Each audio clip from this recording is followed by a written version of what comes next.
लिगम, सच में वो आदमी कह रहा था कि उसने जियान के बारे में इतनी कहानियां सुन ली है कि अब उसका नाम सुनकर ही सिर दर्द होने लगता है। वे एमसी की बुराई उसी के सामने कर रहे थे। उसके साथ मौजूद महिला भी बोल पड़ती है कि खबरों में भी बस उसी की बातें चलती रहती है और वो भी इससे तंग आ चुकी है। जियान बस उन्हें देखता रहता है। वो सोचता है कि मीडिया किसी ऐसे इंसान पर इतना ध्यान क्यों दे रही है जिसे अतीत का भूत माना जाता है। तभी उसकी नजर एक और चीज पर पड़ती है। उस आदमी की शर्ट पर एक बैज लगा हुआ था। दोनों लड़के उसे देखते ही पहचान लेते हैं। वे जेमिनी सैंक्चुअरी के लोग थे। लड़कों में से एक जल्दी से जियान को वापस आने के लिए कहता है और चेतावनी देता है कि उनसे पंगा मत लीजिए, लेकिन मुख्य किरदार लगातार उन्हें घूरता रहता है और वो आदमी ये देख लेता है क्या घूर रहा है। फिर वो उसे दफा होने को कहता है। लड़के घबरा जाते हैं और सोचते हैं कि अब मुसीबत आ गई। वो आदमी सिगरेट का कश लेता है और धुआं सीधे जियान के चेहरे पर छोड़ देता है। वो उसका मजाक उड़ाते हुए कहता है कि अगर उसे कोई दिक्कत है तो कुछ करके दिखाए। इससे पहले की बात और बढ़े, महिला उसे खींचने की कोशिश करती है और कहती है कि चलो यहाँ से, इससे पहले कि ये डर के मारे पेशाब कर दे। इसके बाद भी वो आदमी उसके सिर पर ऐसे थपकी देता है जैसे वो कोई मामूली इंसान हो। वो लगातार उसका अपमान करता रहता है और महिला भी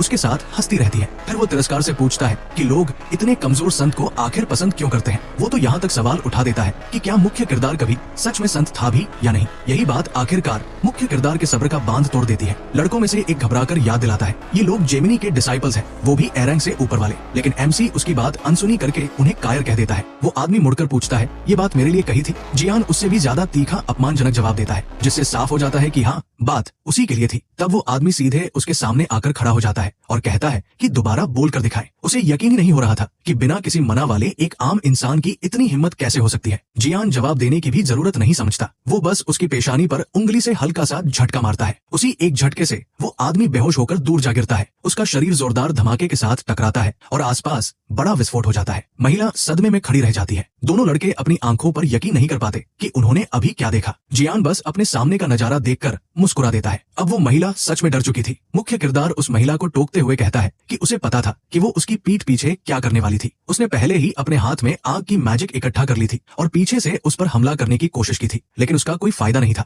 जियान फिर से अपनी उंगली का एक झटका मारता है और वो महिला उड़ती हुई अपने रास्ते में आने वाली हर चीज को तोड़ती चली जाती है। आखिर में वो जमीन पर गिर पड़ती है और दोनों लड़के बिल्कुल चुप रह जाते हैं। वे पूछते हैं कि वो सड़क के बीच में अपनी शक्तियों का इस्तेमाल कैसे कर सकता है। जियान उन्हें बताता है कि वे गलत समझ रहे हैं। अगर उसने सच में कोई स्किल इस्तेमाल की होती तो वे दोनों अब तक मर चुके होते। यानी उसने एक एरन डिसाइपल को सिर्फ अपने नंगे हाथों से हरा दिया था। फिर वो उस आदमी के पास झुकता है और उसके गले में पड़े नेकलेस को ध्यान से देखता है। वो उसे खींचकर निकाल लेता है और कहता है कि उसे पहले ही लगा था कि कुछ अजीब है जब उसने उस आदमी को मारा था। ये कोई डिवाइन आर्टिफैक्ट नहीं था, तो फिर इन हरामियों के पास ये कैसे था। ऐसी चीजें तो सिर्फ संतों के पास होनी चाहिए थी।